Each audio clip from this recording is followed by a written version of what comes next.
ಅಹೋ ಮಂತ್ರಿ ಪ್ರಧಾನಿಗಳಿರ ಮಹಾರಾಣಿ, ನಮ್ಮ ರಾಜ್ಯದಲ್ಲಿ ಸಕಲರು ಕ್ಷೇಮದಿಂದ ಇರುವರೆ ತಪ್ಪದೆ ಕಪ್ಪ ಕಾಣಿಕೆಯನ್ನು ಕೊಟ್ಟು ಚಿತ್ತ ಜಾತಕನನ್ನು ಸ್ಮರಿಸುವರೋ ಇಲ್ಲವೋ ಚೆನ್ನಾಗಿ ತಿಳಿಸರೆ ಮಂತ್ರಿಗಳೇ. ಅಮ್ಮ ಮಹಾರಾಣಿ, ಮಂತ್ರಿ, ನಮ್ಮ ರಾಜ್ಯದಲ್ಲಿ ತಪ್ಪದೆ ಕಪ್ಪು ಕಾಣಿಕೆಗಳನ್ನು ತಂದೊಪ್ಪಿಸೋರು ಮಹಾರಾಣಿ ಸಕಲ ಕಾಲಕ್ಕೆ ಸರ್ವೋಕ್ಷರದಿಂದಿರುವರು ರಾಣಿ ಪಣವೇಣಿ. ಓಹೋ ಮಹಾರಾಣಿ ಸಖಿ, ಕಾಲ ಕಾಲಕ್ಕೆ ನಮ್ಮ ಪ್ರಜೆಗಳು ಕಪ್ಪ ಕಾಣಿಕೆ ತಂದು ಒಪ್ಪಿಸುವರು. ರಾಣಿ ಸಖಿಮಣಿ, ಮುಂದೇನು ನಿನ್ನ ಅಪ್ಪಣೆ? ಹಾಗಾದರೆ ನಮ್ಮ ಉದ್ಯಾನವನಕ್ಕೆ ಹೋಗೋಣ, ನಡೆಯಿರಿ. ನಿಮ್ಮಿಷ್ಟದಂತಾಗಲಿ ಮಹಾರಾಣಿ.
ಇದು ಪಾಂಡವರ ಧರ್ಮರಾಯದ ಯಜ್ಞದ ಕುದುರೆಯಂತೆ.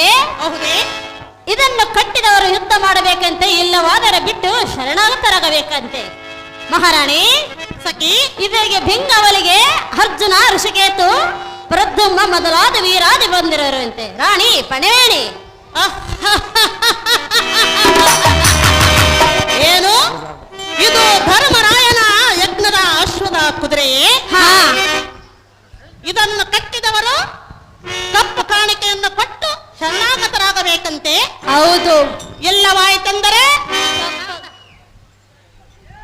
ಈ ಕುದುರೆಯನ್ನು ಈಗಲೇ ಬಂಧಿಸುವಂತರಾಗಿರಿ. ಹಾ, ಅವರು ನಮ್ಮ ಹತ್ತಿರಕ್ಕೆ ಬರಲಿ, ಅವರನ್ನು ನೋಡಿಕೊಳ್ಳೋಣ. ಸಖಿಮಣಿ ಮಹಾರಾಣಿ ಈಗಲೇ ಈ ಕುದುರೆಯನ್ನು ಬಂಧಿಸುವಂತರಾಗಿರಿ. ಇನ್ನೆಷ್ಟು ಗಂಟೆಗಳು ಮಹಾರಾಣಿ?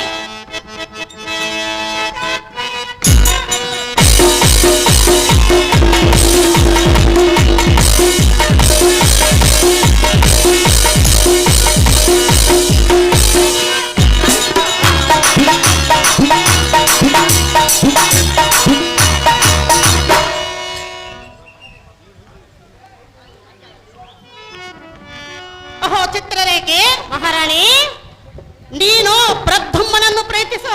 ಹಾ, ವಿಚಿತ್ರಲೇಖೆ, ಮಹಾರಾಣಿ ನೀನು ಋಷಿಕೇತನನ್ನು ಪ್ರೀತಿಸು. ಮಹಾರಾಣಿ ಸಖಿ ನೀರನ್ನು ಒಲಿಸುವೆ. ನಾನು ಪಾರ್ಥನನ್ನು ಪ್ರೀತಿಸುವೆನು.